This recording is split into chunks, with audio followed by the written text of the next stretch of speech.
काय गरज होती बरं? काय गरज होती अन्नाला हे करायची? पोराचे तर थुतारातच हाणलेऊन झाला, आता थोबडच पडवून झाले एका चापटीत. आता दुटप्पीपणा ह्यो लय भयान दिसायला लागला, त्यांच्यापेक्षाही करणाऱ्यांपेक्षाही.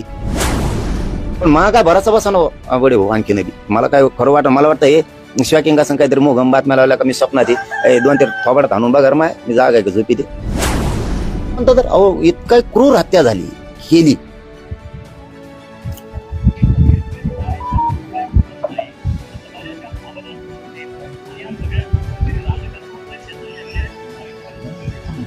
मला तर शॉर्टच बसला भाऊ. मला खरं आणखी ना खरं वाटत नाही, खरंच नाही वाटत.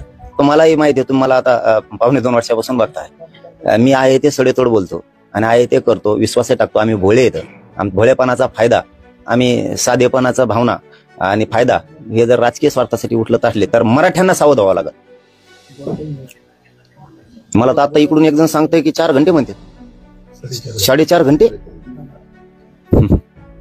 ठीक आहे बाबा, असू द्या, त्यांना लक लाभ. काय काय घडलंय ते सांगतीलच. आता लोकांनाही सांगतील, मराठ्यांनाही सांगतील, जनतेलाही सांगतील काय काय काय काय नाही. बघूयात, परंतु पुढे तरी लढावं त्यांनी.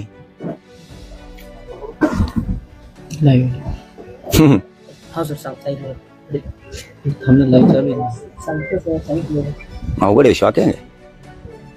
काय गोरगरिबांनी आशा ठेवली होती, काय आता दाखवलंच ना टायमिंगला. तिला हुशारी माणूस, तुम्हाला सोपं नाही ते, दिसायला तसा दिसतो माणूस, लय हुशार आहे ते. आपण काय क्लिअर बोलतो, ते काय साधा नाही. 5-5 वेळेस आमदार खासदार मंत्री होतो, म्हणजे साधा माणूस नाहीये ते, लय हुशार माणूस आहे. असे सोपं नाहीये ते, पण हुशारच आहेत ना ते. काय कच्चे काय तुमच्या मनात? हुशार आहे ते भोळ्यापणाचं पांघरून घ्यायचं आपण, हे चांगलं नाही. कारण मॅटर लय संवेदनशील आहे. कुठलं मसाजोगचं, सोमनाथ सूर्यवंशीचं लय संवेदनशील मॅटर आहे. आणि पक्षाच्या दबावाखाली येऊन, कुणाच्या दबावाखाली येऊन तुम्ही जर गोरगरिबांना अर्ध्या रस्त्यातून सोडून देऊन जाल तर हे मोठं अवघड आहे. हे मोठं अवघड आहे. मी तरी आणखीन विश्वास ठेवत नाही. त्यांनी मात्र समाजाचा लढावा इथून पुढे तरी अपेक्षा आहे. ओके दादासाहेब. कधी, कारण मी काय माझ्या प्रामाणिकपणाचा आणि भोळेपणाचा फायदा उचलते. मी आपलं कोणावर विश्वास टाकतो, पण मी माझ्या समाजाचा विश्वासघात होऊ देत नाही. आपण कधी तसं म्हणलो नाही, कधीच म्हणलो नाही आपण, कधीच म्हणलो नाही आपण. मी कधीच म्हणलो नाही त्यांना की तुम्ही असं करा किंवा त्यांना घेऊ नका. पण मी सावध होतो, मला माहित होतं. मी त्याच वेळेस बीडची सभा आठवत असेल तुम्हाला, मोर्चा, त्या दिवशी सांगितलं होतं, जोपर्यंत समाजाकडून करते तोपर्यंत समाजाने विश्वास ठेवायचा, नाही तर कोपराने ढकलून द्यायचं. मी खंबीर आहे. जोपर्यंत करते तोपर्यंत टाकते ना. काय असतं, आता दिवस बदलले बघा. एकदा आता गरिबांच्या जीवावरती येऊन बसले. काय असतं आता, अवघड असतं. आता शेवटी कोणी, मला तर हा शब्दच फुटाना, मला हे भरोसाच बसाना.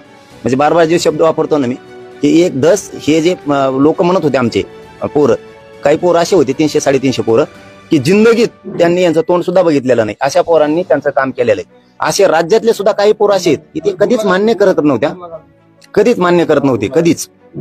ते पोरं सुद्धा आयकॉन काय म्हणते त्याला, ते मानायला लागले होते. त्यांना काय म्हणते त्याला, आयकॉन का काय, हा आयकॉन का काय मानायला लागले होते. त्या पोराचे तर थुतारातच हाणलेऊन झाला, आता थोबड पडवून झाले एका चापटीत. काय गरज होती बरं? काय गरज होती अन्नाला हे करायची? काय गरज काय पडली होती? समाजाने भरभरून मतदान दिलं, तर समाजाने भरभरून सगळे कुठाने केले, ते काय गरज होती हे करायचं? आता दुटप्पीपणा ह्यो लय भयान दिसायला लागला, त्यांच्यापेक्षाही करणाऱ्यांपेक्षाही. गोड बोलून काय म्हणतात ना, गुळाची सुरी म्हणली जायचं बघा खेड्यापाड्यात पहिल्यांदी. गुळाची सुरी नरड कापलं याला हे म्हणते तो. पण मला काय भराचा बसा ना बडे भाऊ आणखी नाही. मला काय खरं वाटत, मला वाटतं हे शिवाकिंग असं काहीतरी मोगम बातम्या लावल्या का मी स्वप्नात 2 ते थोबाडात आणून बघा माय मी जागा आहे का झोपी ते.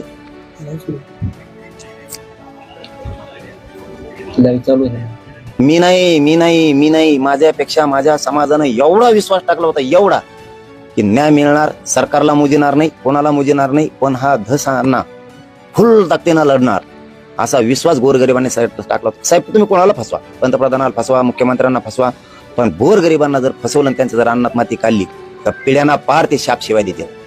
ते कधीच जवळ नाही करत.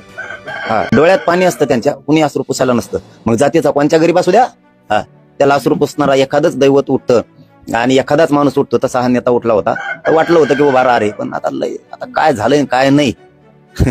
अवघड आहे. आता कसरी भेटले हेही माहित नाही. मी माहिती घेतो, एखादा माझा चुकीचा शब्द जाऊ नये पुन्हा पुन्हा, किंवा गैरसमज पण होऊ नये माझा सुद्धा. मी जरा माहिती घेतो आणि त्याच्यानंतर पुन्हा भेटते. ते चुकले असतील तर समाज माफ नाही करणार त्यांना मग.